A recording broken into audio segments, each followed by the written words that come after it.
मुबारक हरम यानी मक्का पाक और मदीना तैयबा, ये वो मुबारक शहर हैं, ये मुबारक जगह है जहां जाने को हर मोमिन, हर मुसलमान तड़पता भी है, मचलता भी है।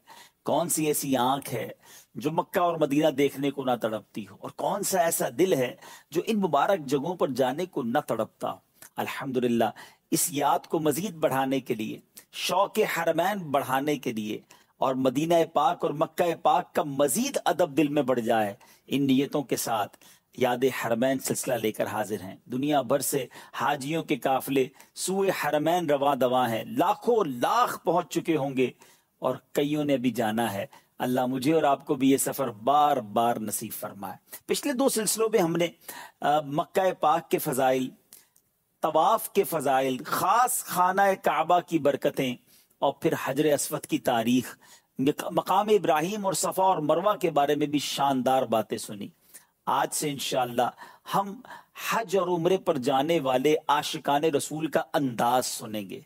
हमने भी तो सफर करना है ना, तो क्या ही अच्छा हो कि आशिकाने रसूल के वाकयात सुन लें, उनका अंदाज देख लें और कोशिश करें कि उनकी नकल करें, उनके तरीके पर, उनके अंदाज पर। वैसा तो नहीं कर सकते, मगर कुछ ना कुछ नकल करने की कोशिश करें। वो कहते हैं ना, अच्छों की नकल भी अच्छी होती है। सबसे पहले जो मैंने आपको रिवायत सुनानी है, जो वाकया सुनाना है, ये बज़ाहिर तो दुरूद पाक की फजीलत का है। दुरूद पाक की फजीलत भी पता चल जाएगी, लेकिन ये भी हज के दौरान होने वाला एक अजीम शान वाकया है। हजरत सैयदना सुफियान सौरी रहमतुल्लाहि तआला फरमाते हैं, मैंने दौरान तवाफ एक आशिक रसूल को हर कदम पर हुजूर नबी पाक साहिब औलाक सल्लल्लाहु तआला अलैहि वसल्लम पर दुरूद पाक पढ़ते हुए देखा। हर कदम उठाता और दुरूद पाक पढ़ता।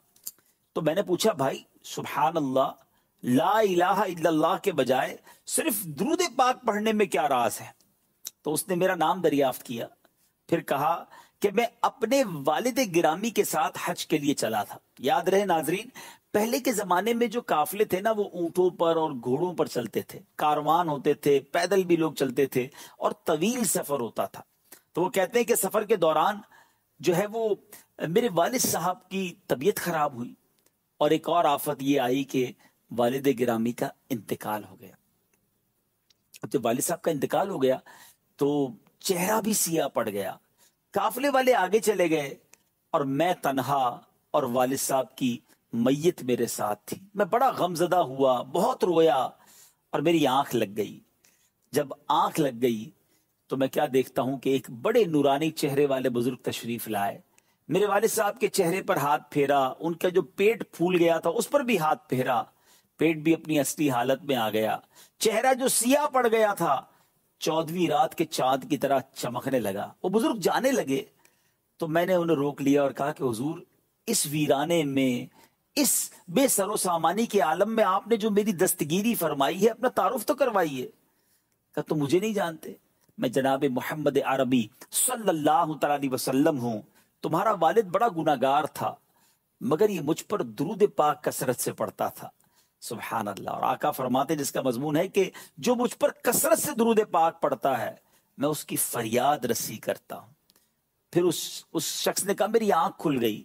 जब मेरी आंख खुली तो मैंने अपने वालिद मोहतरम को देखा कि उनके चेहरे पर नूर है और जिस्म भी सही सलामत हो चुका है। अल्लाह अकबर। वो कहता है, बस ये वाकया देख कर आया हूं, तो अब हर कदम पर दुरूद ही पढ़ना है। आका पर दुरूद पढ़ने से बढ़कर और क्या वजीफा हो सकता है। ऐ मेरे बीचे इस्लामी भाइयों, आपको भी और मुझे भी चाहिए, अगर मुश्किलों से बचना है, परेशानियों से बचना है, कदम कदम पर दुरूद पाक पढ़ते रहें। चलते फिरते उठते बैठते दुरूद पाक पढ़ते रहें। यकीन करें ये दुरूद पढ़ना मुश्किलों से, परेशानियों से, दुखों से, कर्जों से, बेरोजगारियों से, बहुत सारी परेशानियों से इंशाअल्लाह बचाएगा। यकीनन सुलह हुदैबिया के बारे में आपने सुना होगा। मुसलमान तकरीबन 1500 की तादाद में सहाबा किराम हैं। हिजरत मदीना के बाद ये पहला मौका था कि एक काफिले की सूरत में उम्रा करने के लिए सहाबा किराम नबी पाक के साथ तशरीफ लाए। अब हुदैबिया के मकाम पर पहुंचे। अब हुदैबिया मक्का पाक से आज के दौर में देखें तो 100 किलोमीटर के करीब है, यानी करीब पहुंच चुके थे। 1500 सहाबा एहराम की हालत में थे, मगर अब ये इरादा था कि उम्रा करना है, मगर ये भी खौफ था कि कुफारान मक्का मक्के में एंटर होने देंगे कि नहीं, हमें मौका देंगे कि नहीं, क्योंकि बड़ी तकलीफ के साथ ये सहाबा मक्के से मदीने गए थे। अब एक सफीर बनाकर सैयदना उस्मान गनी रदी अल्लाह तआला अन्हु को मक्के भेजा गया कि वो जाके मुज़ाकरात करें और ये तय करवा लें, किसी तरह इजाजत मिल जाए कि ये सहाबा किराम नबी पाक के साथ जो है वो उम्रा कर लें। मगर उन लोगों ने ये तय किया, मुआहदे में ये लिखवाया कि मुसलमान इस साल उम्रा नहीं कर सकेंगे, यानी ये जो काफिला है इसको मक्के में उम्रा करने की इजाजत नहीं दी जाएगी। मगर हज़रत उस्मान गनी रदी अल्लाह तआला चूंकि मक्के ही गए थे, मक्का शरीफ पहुंच चुके थे और मुज़ाकरात हो रहे थे, तो उन्होंने कहा अब आप मक्के आ गए हैं तो आप तवाफ कर लीजिए, अलबत्ता आपके काफिले वालों को हम तवाफ और उम्रे की इजाजत नहीं देंगे। उस्मान गनी रदी अल्लाह तआला के पास मौका था, काबा सामने था, तवाफ कर सकते थे, मगर इश्क रसूल ने यह गवारा ना किया कि चला हूं नबी पाक अलैहिस्सलाम के साथ, उनके काफिले का एक फर्द हूं, तो अपने आका से पहले कैसे तवाफ कर लूं। सैयदना उस्मान गनी रदी अल्लाह तआला अन्हु ने वो कमाल का जवाब दिया जो आज भी सुनहरे हुरूफ में तारीख की किताबों में दर्ज है। नाजरीन, ये दुनिया भर के आशिकान रसूल की लिए एक शानदार पैगाम भी है, एक वे, एक डायरेक्शन भी है। आप कहते हैं सुभान अल्लाह, आप कहते हैं कि मैं उस वक्त तक तवाफ नहीं करूंगा जब तक रसूल खुदा अलैहिस्सलातु वस्सलाम तवाफ न कर लें। आपने तवाफ नहीं किया, आप वापस आ गए। और एक मजे की बात बताऊं, जब उस्मान गनी रदी अल्लाह तआला मक्के गए थे ना, तो इधर सहाबा किराम आपस में गुफ्तगू करने लगे कि हजरत उस्मान कितने खुशनसीब हैं कि उनको तो वहां तवाफ का मौका मिल गया होगा, जाहिर है वो तो मक्के गए हैं तो तवाफ करके ही आएंगे। जब ये खबर नबी पाक अलैहिस्सलाम तक पहुंची ना, तो आका अलैहिस्सलाम ने फरमाया मुझे उम्मीद है कि उस्मान मेरे बगैर तवाफ नहीं करेंगे। कुछ इस तरह नबी पाक अलैहिस्सलाम ने इरशाद फरमाया।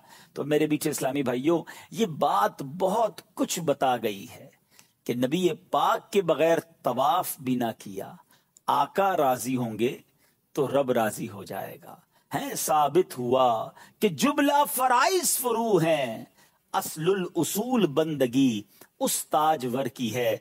तो यहां बहुत सारे लोगों के शायद मिसकंसेप्शन दूर हो जाएं, गलत फहमियां दूर हो सकती हैं। कुछ लोग कहते हैं यार ये इश्क वाली बातें कहां से ले आते हो, ये कहां लिखी हुई है, ये शरीयत में कहां लिखा है। मुझे बताइए ये कहां लिखा था कि उस्मान गनी रदी अल्लाह तआला अन्हु काबा सामने है, उन्होंने तवाफ नहीं किया और कहा कि नबी पाक के बगैर तवाफ नहीं करूंगा। हो सकता है किसी की अकल ये कहे कि मौका था, अल्लाह का घर सामने था, जनाब तवाफ कर लिया जाता। मगर इश्क के फैसले निराले होते हैं, हर चीज अकल से नहीं तोली जाती, हर चीज किताबों में नहीं होती। नाजरीन, इश्क की बातें बड़ी निराली हुआ करती हैं, इश्क खुद राह दिखाता है।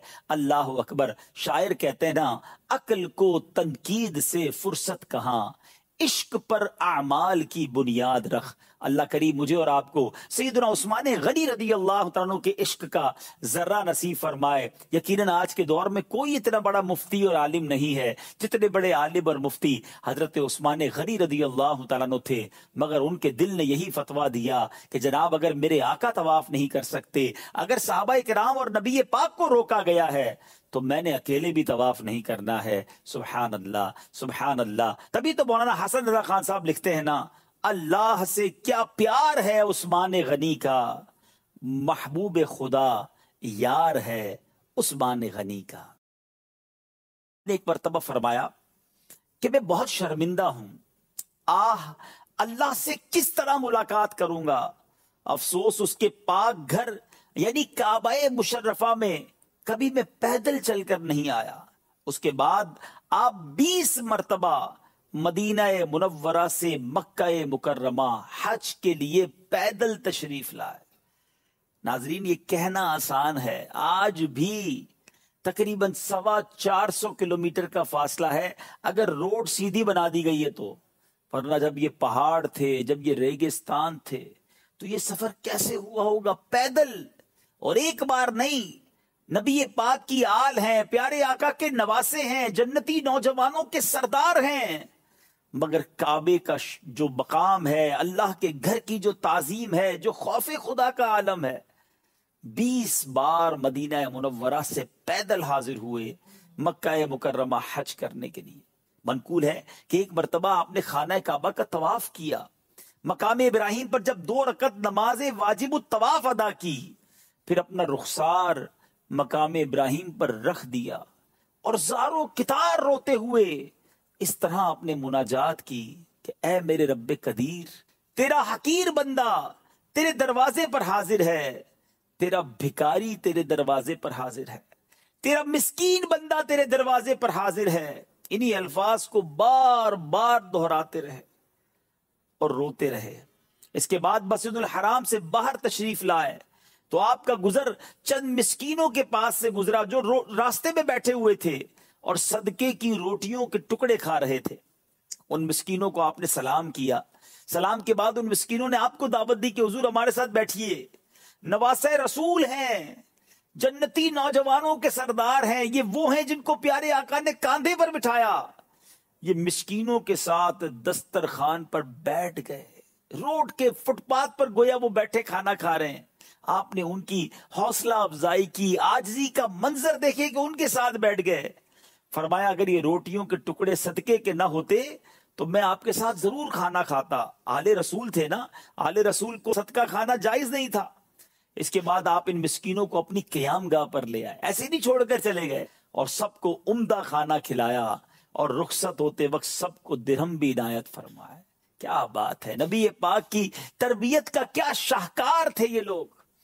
ذرا غور کیجئے، یہاں 2 باتیں بڑی خوبصورت سیکھنے کو مل رہی ہیں اس واقعے سے۔ ایک تو کعبے کی عظمت، اللہ کے گھر میں حاضری کا انداز، وہاں خوف خدا کا عالم کیا ہونا چاہیے، وہاں اللہ کی بارگاہ میں فریاد کیسے کرنی چاہیے۔ ارے یہ لوگ تو بخشے بخشائے ہیں، جنتی نہیں فقط، ان کے صدقے ہم نے جنت میں جانا ہے، مگر اللہ کی بارگاہ میں آنسو بہا رہے ہیں، دعائیں کر رہے ہیں، پیدل حج کو جا رہے ہیں۔ اور آج ہم میں سے جو لوگ حج کو جاتے ہیں، عمرے کو جاتے ہیں، ہنستے ہوئے، کہہ مارتے ہوئے، غفلت کا عالم ہے، سیلفی ہو رہی ہے، موبائل چل رہے ہیں، معاذ اللہ ادھر بھی گناہ ہو رہے ہیں، کعبے کو دیکھ کر بھی آنسو نہیں ہیں، وہاں بھی غفلت ہے، ایک آدھ بار تو دعا کر لی، اس کے بعد تو شاپنگ اور گھومنا پھرنا۔ نہیں میرے حاجیوں، یہ سفر اس لیے نہیں ہے کہ ہم فضول باتوں میں گزاریں، ہم غفلت میں گزاریں۔ مکہ پاک میں ایک ہیبت ہونی چاہیے دل پر کہ میں اللہ کی بارگاہ میں حاضر آیا ہوں، اللہ کے گھر پر آیا ہوں۔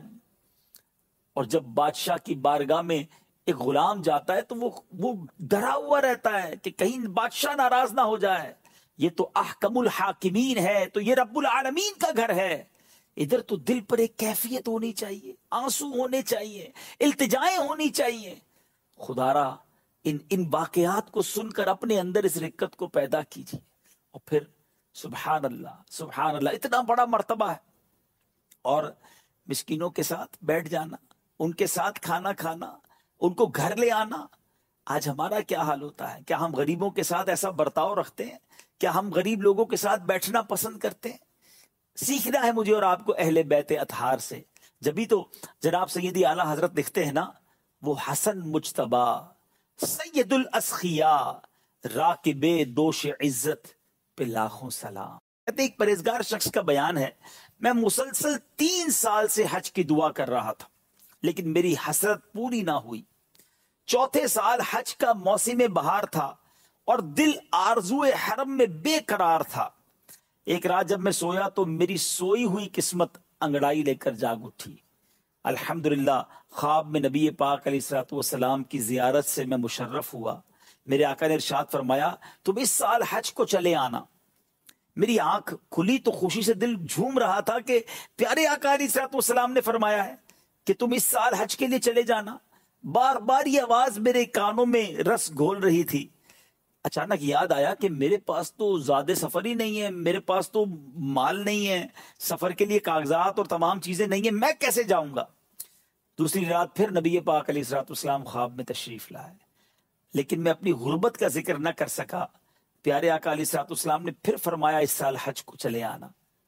تیسری رات اب نبی پاک خواب میں آئے، پھر فرمایا تم اسی سال حج کو چلے جانا۔ میں سنتا رہا مگر ہمت نہ ہوئی۔ اب 4تھی بار میں نے سوچا کہ اب پیارے آقا تشریف لائیں گے نا خواب میں تو میں عرض کر دوں گا حضور میں کیسے آؤں، میرے پاس تو کچھ بھی نہیں ہے، آہا پلے زر نہیں، رختے سفر سرور نہیں، تم بلا لو تم بلانے پر ہو قادر یا نبی۔ اب چوتھی رات نبی پاک علیہ الصلوۃ والسلام خواب میں تشریف لائے، فرمایا تم اس سال حج کو چلے جانا۔ میں نے دست بستہ عرض کی حضور میرے پاس تو اخراجات نہیں ہیں۔ ارشاد فرمایا اپنے مکان میں فلاں فلاں جگہ کو کھودو، وہاں تمہارے دادا کی زرہ موجود ہے، دادا کا وہ ایک لباس، جنگی لباس تھا، وہ موجود ہے۔ اتنا فرما کر میرے آقا علیہ الصلوۃ والسلام تو تشریف لے گئے، میری آنکھ کھلی، میں نے جو جگہ نبی پاک نے خواب میں بتائی تھی اس جگہ کو کھودا تو میرے دادا جان کی قیمتی زرہ وہاں سے نکلی، بالکل صاف ستھری تھی، گویا کسی نے استعمال ہی نہ کی ہو۔ میں نے اسے 4000 دینار میں بیچا، اللہ کا شکر ادا کیا۔ پیارے آقا علیہ الصلوۃ والسلام کی نظر عنایت سے اسباب حج کا خود ہی انتظام ہو گیا۔ تو کیا پتا چلا ناظرین، تڑپ سچی ہونی چاہیے، التجا ہونی چاہیے، آنکھوں میں آنسو ہونے چاہیے، یاد حرمین ہونا چاہیے، اللہ کی بارگاہ میں دعائیں ہونی چاہیے، نبی پاک علیہ الصلوۃ والسلام کی بارگاہ میں التجائیں ہونی چاہیے۔ جب کرم ہوگا نا تو حالات ایسے بدلیں گے کہ بندہ دیکھتے ہی دیکھتے سمجھ بھی نہیں آتی اور کیسے پہنچ جاتا ہے۔ تو جس کو بلاوا آتا ہے اس پر کیسا کرم ہوتا ہے۔ حضرت سیدنا علی بن موفق رحمت اللہ تعالی فرماتے ہیں میں نے حج کی سعادت حاصل کی، کعبہ مشرفہ کا طواف کیا، حجر اسود کا بوسہ لیا، 2 رکعت نماز طواف پڑھی اور کعبہ شریف کی دیوار کے ساتھ بیٹھ کر رونے لگا اور بارگاہ الہی میں عرض کی یا اللہ میں نے تیرے پاک گھر کے گرد نہ جانے کتنے چکر لگائے مگر میں نہیں جانتا کہ قبول ہوئے یا نہیں۔ پھر مجھ پر غنودگی طاری ہو گئی، میں نے ایک غیبی آواز سنی، اے علی بن موفق ہم نے تیری بات سن لی ہے، کیا تو اپنے گھر میں صرف اسی کو نہیں بلاتا جس سے تو محبت کرتا ہے؟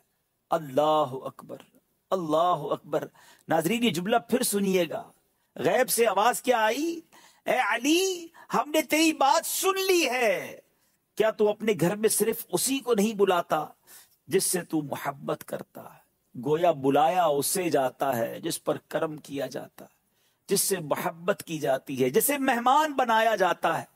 پھر ہم کیوں نہ تڑپیں، ہم کیوں نہ التجائیں کریں بارگاہ الہی میں کہ مولا ہمیں بھی اپنے گھر کا مہمان بنا لے، ہم پر بھی مہربانی کر دے، ہمیں بھی تیرا گھر دکھا دے، ہمیں بھی حج کی سعادت بخش دے۔ مالک بڑے گناہ ہیں، بڑی خطائیں ہیں، اور ہم نے سن رکھا ہے حدیثوں میں کہ عرفات کے میدان میں حاجیوں کے سارے گناہ معاف کر دیے جاتے ہیں۔ بہت گناہ مالک ہمارے سر پر، ہم پر کوئی ایسی کرم نوازی کر دے کہ ہم بھی احرام پہن کر عرفات آ جائیں اور یہ سارے جو گناہوں کا انبار ہے یہ اتر جائے۔ حقوق العباد کے معاملات بھی بہت سارے ہیں، مزدلفہ میں حقوق العباد معاف کرنے کا وعدہ ہے، اور سبحان اللہ جو نبی پاک کے روضے پر چلا جائے، آقا فرماتے من زار قبری وجبت لہو شفاعتی، مدینے جاؤ تو ادھر شفاعت کا وعدہ ہے۔